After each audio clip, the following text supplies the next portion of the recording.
Welcome back to the morning show here on Arise News with me, Katira King. Nigerian sports, though always exercised, was first noted in the 1950s. Nigeria had its first appearance at the Helsinki Olympic Games in 1952 and its first victory in 1954, when Emmanuel Ifeanyiwa won a gold medal in the high jump at the Commonwealth Games in Cardiff. In 1962, the National Sports Council was set up, and in 1971, the National Sports Commission.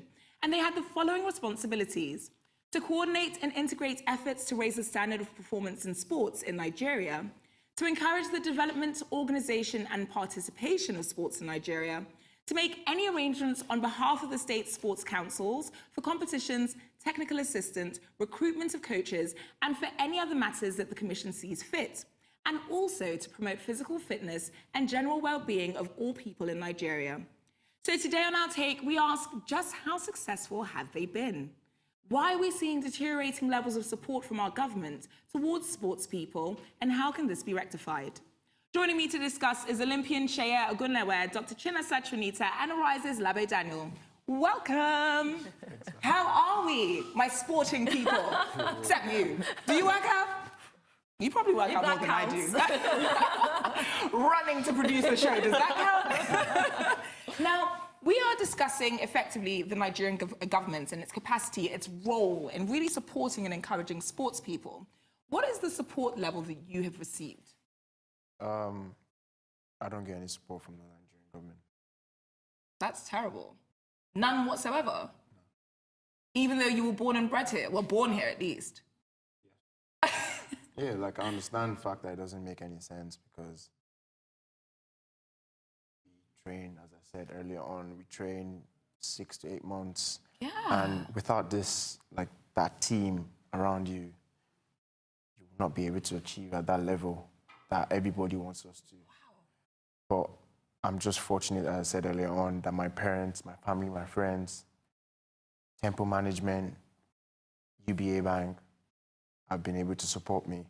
So you're getting more support from private organizations and individuals than from the government? Yes, that is what we need to look into right now. Actually looking for sponsors from the private institution, because you cannot wait.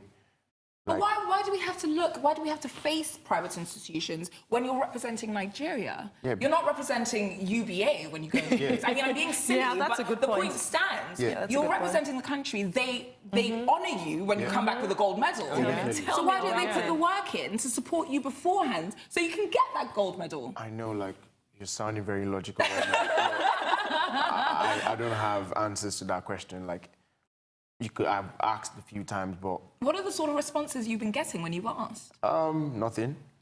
No, like, who do you ask? That's the question. Who do you talk to? You talk to your federation, who talks to the minister, who reverses back to the president, I think. Really? Right. Yeah. Oh, wow. So that I is think, a very convoluted I think it goes through that process. But unfortunately for me, I can't speak for any other person. I don't get any help from the government. And I do everything myself. I have my own team. As I said earlier on, special thanks to Temple Management, UBA, who have supported me. We're still looking for more sponsors who can support my goal and my dreams to achieve at that elite level, because you cannot achieve at that level without any help, because the sport is evolving day after day. And so sometimes you cannot blame Nigerians, athletes, for not getting anything, because you don't know what they've been through, you don't know what they're going through, and most of these guys are the breadwinners of the family. You know, so whichever amount of money they make from the little per diems they get from this event has to go back to the family, so it doesn't necessarily go back into the training for that next season. Right. So you can't blame them, because sometimes we watch sports, and because I've actually sat back and watched different events, and we just slag athletes and say, oh yeah, you're not winning. yeah, you not came knowing last. that they've not received any Nigerians are support to disgraced. it. Yeah, They you're a haven't won disgrace. They've not done anything, anything. You know, in 2012, at the 2012 Olympics, yeah. more than 50 Nigerians represented other countries Yeah. due to lack of support from the Nigerian government. That's awful. 50, over 50. Yeah. You know how many Nigerians are supposed to be competing to begin with? Sure. All of them are competing for other countries. You've got people running for Bahrain. You've got Anthony Joshua boxing for England because he approached the Nigerian government and they told him he wasn't good enough. Yeah. So the UK took him in, and look at him now. Yeah. Why are we so ready to draw them in and claim them once they claim you, once you start winning, but the investment isn't there? Yeah, Nigerians, like I always say, like we're champion lovers.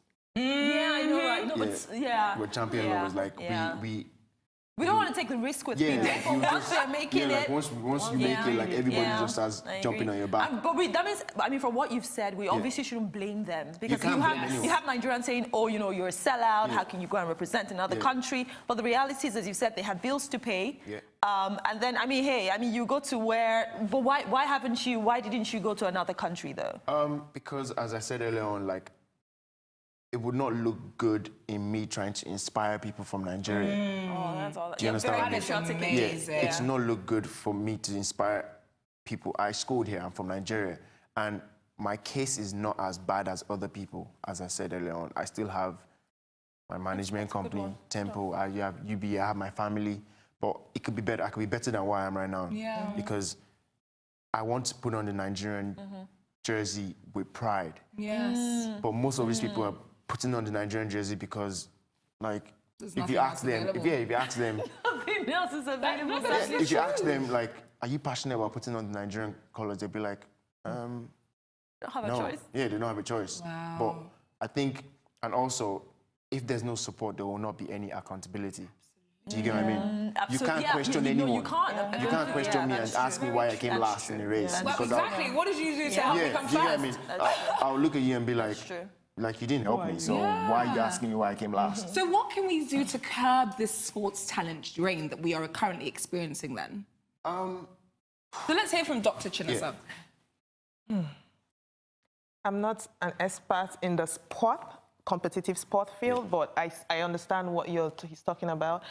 What can we do? I think, like he said, source from just work with a private institution. Seriously now, because if you're waiting for the government, there's so many things I think they have to fix, and sports is not priority for at the them. moment. So until they consider it priority, then they will start taking action. But before then, we still have to move.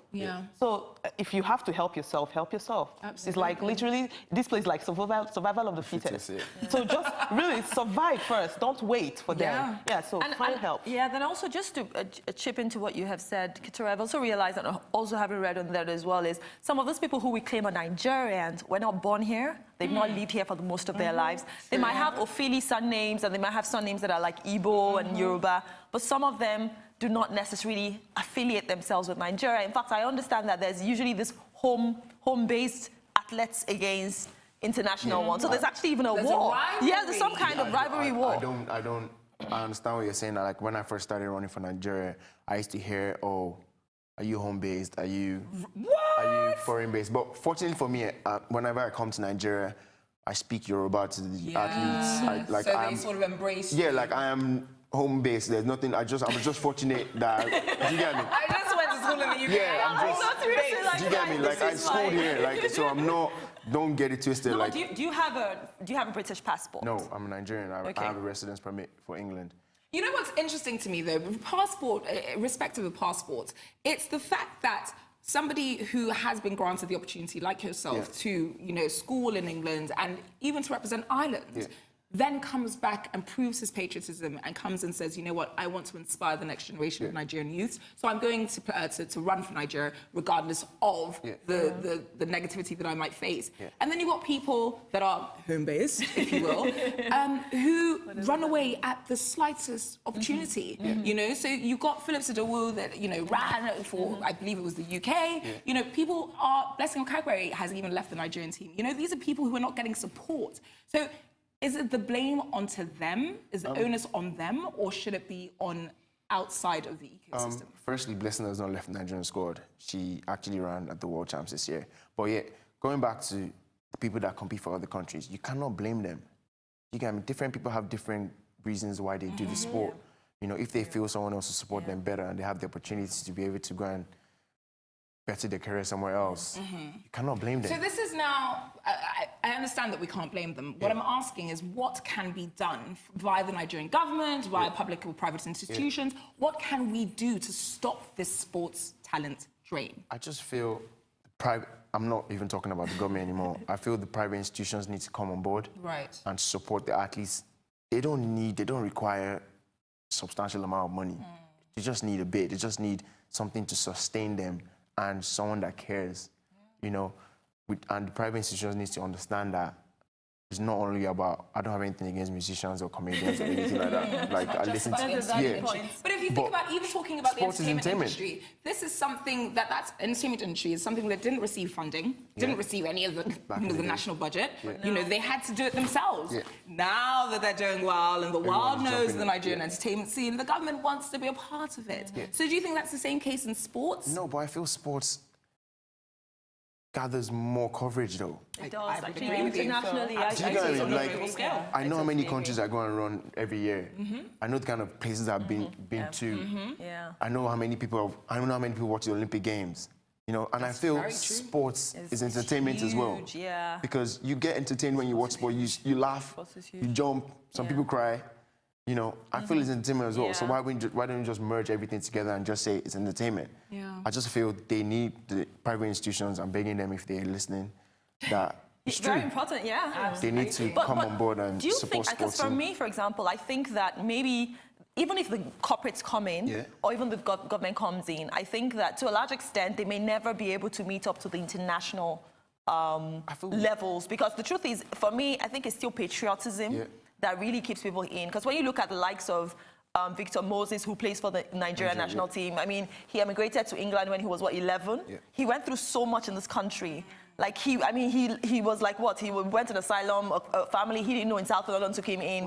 He doesn't have to come and play for this country anymore. But he felt this, just what you felt as well. I think he felt this level of, you know what, I'm Nigerian, no matter what it is. Yes. And I think for him... Speaking of the home is always home thing, so I mentioned Blessing Okagwa's name beforehand, and these are people who are just as patriotic to Nigeria as you are, but unfortunately, due to the lack of support, are not even achieving the dreams that they have for themselves. So I'll read out a fact for you. Blessing Okagwari couldn't make the 100-meter final whilst other female athletes Nigerian athletes, struggled to reach the semi-finals of their events at the London Olympic Stadium.